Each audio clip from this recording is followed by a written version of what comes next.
Mardi 31 janvier 2023, mesdames et messieurs, bienvenue à la grande édition de l'information de ce soir sur Télé Bénin.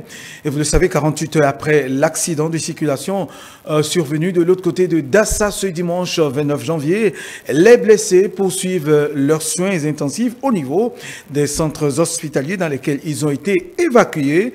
Jusque-là, leurs proches ne sont pas autorisés à les voir ou pour une quelconque visite. Une de nos équipes a effectué une descente au CNHU Hubert Kotoukou Maga de Cotonou. Jeannot Dokwayon et Bonaventure à Lyon ont rencontré les médecins qui sont mobilisés, bien sûr, pour leur prise en charge. Il est 9 h ici au Centre national hospitalier Hubert Kotoukou Maga. 48 heures après l'arrivée des patients, leurs parents proches attendent de leur rendre les premières visites. Bon, je suis venu pour la visite de mes cousines, deux cousines qui ont été victimes de l'accident qui s'est passé à Dassa Zoumé. Bon, j'ai eu l'information que mes deux cousines étaient dans l'accident vers le coup de 12h52. J'ai eu la photo par une cousine aussi qui vit à Savé et me faisait comprendre que bon, voilà, j'ai deux sœurs qui étaient victimes de l'accident. Elles se retrouvent déjà au CNHU, c'est là je me suis précipité vite pour venir les rendre visite. J'ai pu observer, j'ai pu trouver quand même une parmi eux, mais la deuxième était dans la salle d'urgence. Bon, celle que je n'ai pas encore vue, mais les nouvelles sont bonnes. Je ne les ai pas encore vues, mais je viens de les appeler tout à l'heure, le numéro ne passait pas. Certains parents attendent leur première visite aux personnes blessées. Pour le moment, les échanges se font par téléphone ou encore par le biais des médecins. Pour ces parents venus du Mono, ils sont à la recherche de leurs frères présents dans le bus à cet instant-là.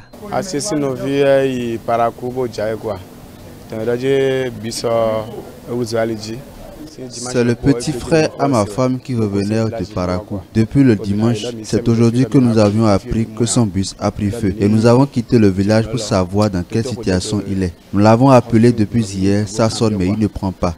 Ils ont essayé de vérifier sur la liste ici, ils ne l'ont pas vu. Ils ont appelé Calavi pour vérification sans succès. On ne connaît pas son sort actuellement. Tout ce qu'ils espèrent, c'est retrouver leurs frères. Par ailleurs, ils peuvent bénéficier d'un accompagnement psychologique mis en place par le ministère de la Santé pour être aux côtés des victimes et de leurs parents. Les médecins et responsables de l'hôpital, occupés à prendre soin des patients, n'ont pas pu se prononcer pour le moment.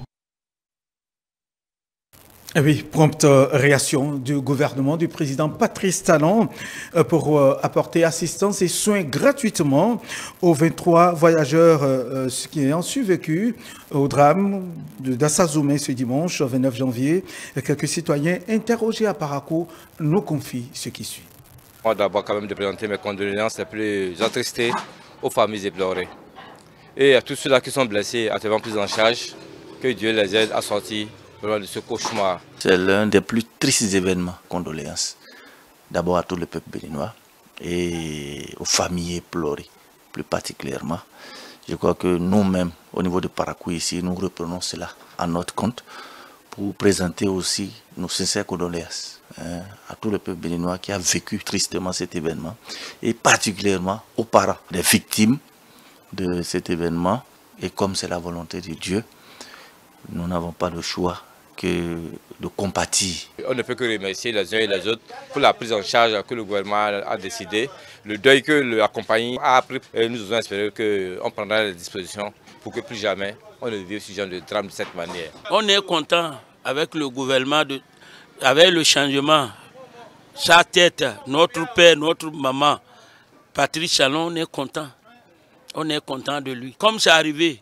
C'est une bonne idée. Parce qu'il y a beaucoup de personnes qui n'ont pas de moyens pour les soins. Ceux qui ont perdu leurs parents, bon, à quoi ils vont faire? Ils vont prier seulement. Je pense que c'est une décision sage, c'est une question de responsabilité. Lorsque dans un pays vous perdez jusqu'à 22 citoyens calcinés, vous ne pouvez qu'être sensible à cela. Donc cette réaction-là ne vient qu'à point normé. Voilà une décision qui m'a beaucoup réjoui.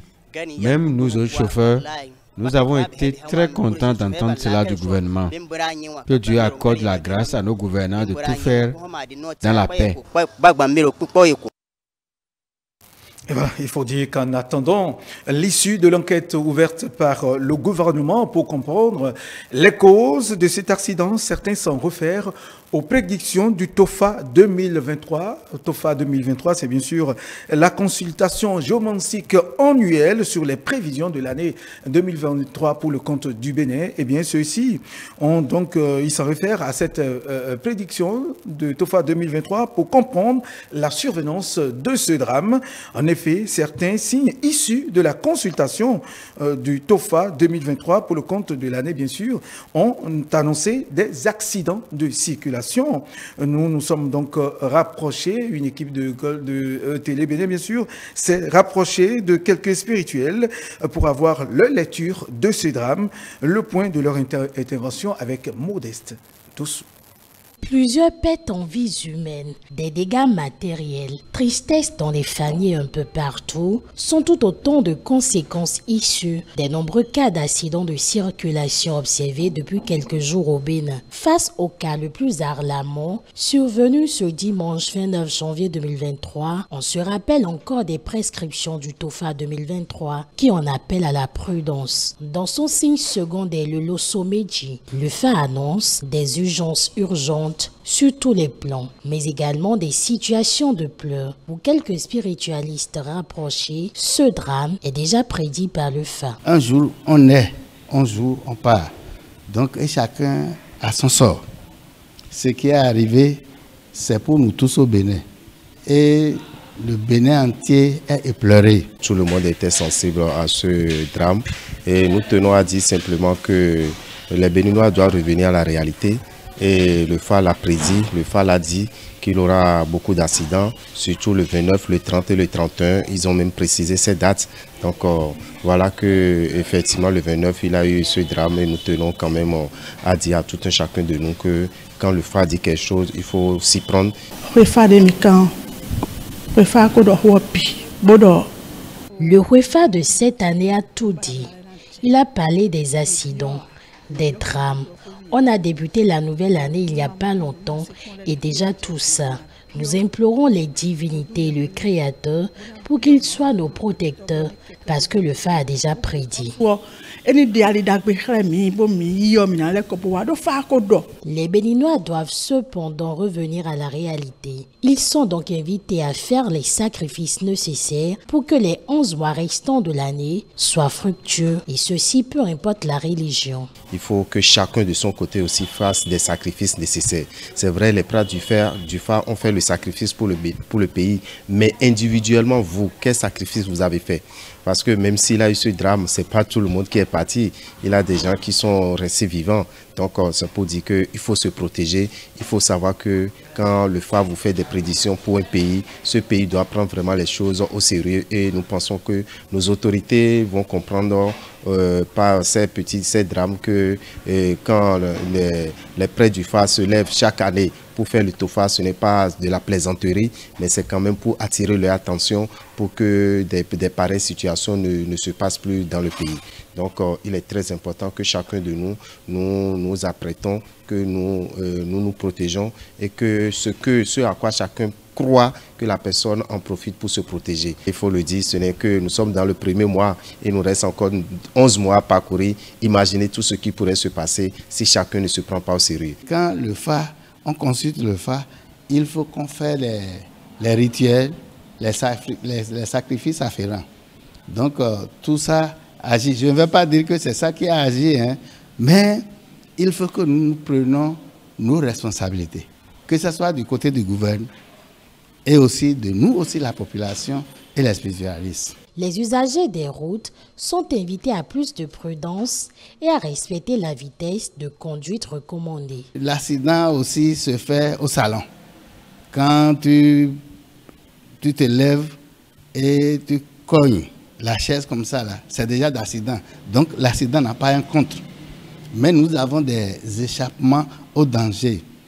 Quand on roule doucement, l'accident vient, ça ne fait pas beaucoup de gravité. Mais quand on roule à tombeau ouvert, ce n'est pas bon. Je prie tout le monde, que ce soit en moto, que ce soit en automobile, de rouler doucement, de respecter les règles des autoroutes et respecter les codes. Le phare est la parole. Le phare représente Dieu. Il rappelle les faits passés, les faits présents et nous projette dans le futur. Il ne faut donc pas l'ignorer. Peu importe votre religion, priez sans cesse pour bannir cette tragédie.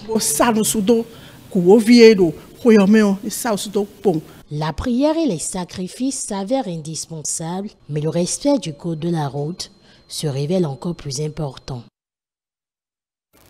Et puis, il faut dire que par rapport aux accidents de circulation, en dehors de l'excès de vitesse, le défaut du respect des règles de priorité à droite cause aussi parfois des cas d'accident. Jeannot Docpeyon nous propose ici un reportage. Lorsque le feu vert est allumé de l'autre côté et ils sont en train de passer, nous, on serre la droite et on passe. Souvent, nous ne sommes pas en règle. Vous vous coignez et les problèmes commencent. Lorsque le feu est rouge et qu'il n'y a aucun danger des autres côtés, tu peux l'appliquer. Ce n'est pas à tous les carrefours qu'on applique la priorité à droite. Sur n'importe quel carrefour, tu regardes ta droite avant de t'engager. Dans le cas contraire, tu peux créer le danger pour l'autre conducteur. Même quand le feu est rouge, vous êtes à une intersection, si le feu est rouge, vous avez la possibilité de passer à votre droite. De ne pas traverser, mais juste de passer à votre droite pour continuer votre route. Panneau triangle, couleur rouge. C'est ça qui signale la priorité à droite. C'est le manque de patience qui occasionne le non-respect des règles de conduite. La patience est une bonne chose, mais on est tous pressés. Ils connaissent cette règle de conduite sans pour autant la comprendre. La priorité à droite, c'est cette règle du code de la route qui offre le passage à droite à un conducteur. Cependant, ce passage doit suivre quelques précautions. Lorsque les routes qui se croisent sont les mêmes, sont de même nature, de même importance, de même valeur, il faut laisser passer ceux qui viennent de droite, ou bien dès que la droite de quelqu'un est libre, qui s'en aille. La priorité à droite, elle consiste à céder le passage aux usagers venant de la droite à une intersection de route de même nature. Lorsque vous êtes à une intersection de route sans signalisation, vous cédez le passage à ceux qui viennent de votre droite, ou bien dès que votre droite est libre, vous passez. Lorsque vous avez un panneau triangulaire, bordé de rouge avec le fond blanc, où vous avez à l'intérieur une croix noire, appelée croix de Saint-André, qui fait penser au signe de multiplication. Là, vous cédez le passage à droite. Et lorsque vous avez cette signalisation, la même signalisation se retrouve dans tous les coins de l'intersection. Également, lorsque vous êtes à une intersection de route où vous rencontrez des feux tricolores, où seul le feu orange clignote. Quand le feu orange clignote, vous cédez le passage à ceux qui viennent de votre droite, ou bien dès que votre droite est libre, vous passez. Ou bien lorsque les feux ne fonctionnent pas du tout, vous cédez le passage également à droite. Et en présence d'un agent qui régule la circulation, toutes les autres signalisations routières sont annulées, précise ce responsable de l'Association nationale des auto-écoles du Bénin, Ghislain Agbessi. Quand c'est sous ses ordres, lui sait pourquoi il vous a dit de tourner. Il a pris toutes les dispositions sécuritaires pour qu'il n'y ait pas accident, pour qu'il n'y ait pas accrochage, avant de vous autoriser à tourner à votre droite dans ce cas-là. Pour mieux comprendre cette règle, le moniteur Florent Kounagbe présente quelques illustrations. À cette intersection où nous voyons un panneau triangulaire à bord rouge portant une croix là, dite croix de Saint-André, nous allons appliquer la priorité à droite. Un autre cas dont on a parlé, c'est ceci, où nous voyons une intersection où nous n'avons pas de feu, pas un agent, pas de panneau, donc intersection sans signalisation routière. Nous allons appliquer la règle de la priorité à droite. Et voilà encore un autre cas où nous sommes à une intersection munie de feux tricolores, mais les feux ne fonctionnent pas bien. Le feu jaune sol clignote dans tous les coins de l'intersection. Il faut appliquer la règle de la priorité à droite. Bon, on peut continuer en disant intersection de deux roues secondaires dangereuses. Il faut appliquer la... C'est le panneau qui le dit. C'est quand on voit le panneau, c'est le même panneau, mais en bas duquel on écrit danger tout court. Donc, intersection de deux routes secondaires dangereuses. Et lorsque nous sommes à une intersection de deux routes à grande circulation dangereuse, il faut appliquer la règle de la priorité à droite. La conduite est régie par des règles et dont l'inobservance est sanctionnée, mais peut mettre la vie du conducteur et celle des autres en danger. Pour éviter le pire, ces responsables d'auto-école souhaitent que les usagers connaissent le code de la route et veillent à son application. Et voilà, nous abordons autre volet de l'information ce soir, les insuffisances de la loi numéro 2015-07 du 20 mars 2015 portant code de l'information et de la communication en République du Bénin ont été abordées ce dimanche 29 janvier par l'ancien conseiller à la HAC, Agapit Napoléon Maforican, à travers son décryptage de l'actualité de la semaine écoulée. Selon lui, c'est une loi qui peut être améliorée, de même que le code du numérique en République du Bénin. On le suit.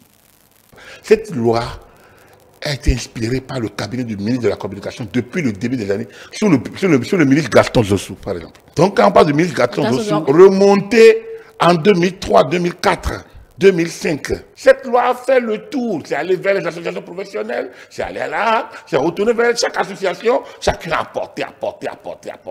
Et finalement, Koumi Koutier est venu et il dit, bon voilà, ce code, il faut le sortir. Ce code, il faut le sortir. Il a, avec les unions professionnelles, il a fait ce qu'il pouvait faire. Et avec la Cour suprême, ils ont fait après le Parlement. Bref, la loi est sortie. Mais quand vous le voyez, il y a tellement de choses dedans qu'on pourrait mieux faire. Extirper, corriger, contenir, malgré le temps, malgré la participation de tous les secteurs, tout le monde est resté sur sa faim ou sur sa soif. C'est dire quoi? La meilleure loi est toujours sujette à critique, à polémique, donc à correction, est toujours possible d'être corrigé. Le code du numérique étant plus actuel de 2017, doit préciser dans quel moment le journaliste professionnel est en posture de journaliste professionnel lorsqu'il écrit sur le numérique. Sur le média classique, si E-Télé diffuse en ligne, les journalistes de E-Télé continuent d'être journalistes de E-Télé. Si E-Télé diffuse en ligne, si vous avez votre carte de presse, les journalistes de E-Télé continuent d'être des journalistes de E-Télé, même si c'est en ligne. Donc, maintenant, parce que E-Télé a été autorisé pour aller en version hertzienne, par Internet et par satellite. Donc, E-Télé peut aller en ligne.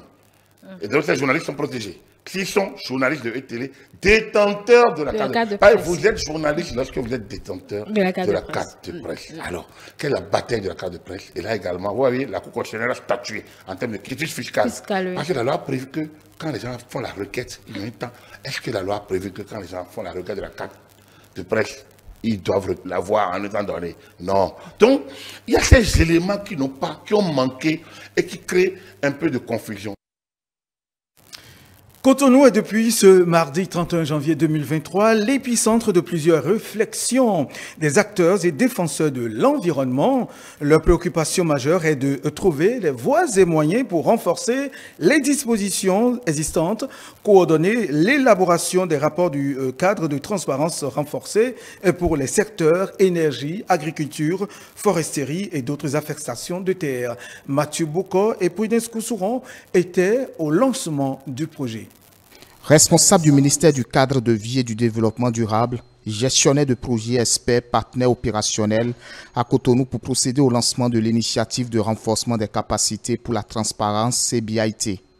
Le projet en question prend en compte les secteurs de l'énergie, de l'agriculture, de la foresterie et d'autres affectations des terres AFAT pour une transparence accrue dans la mise en œuvre et le suivi de la contribution déterminée au niveau national. La planète aujourd'hui est confrontée à une sérieuse menace que, si rien n'est fait, risque d'affecter profondément la vie dans les années à venir.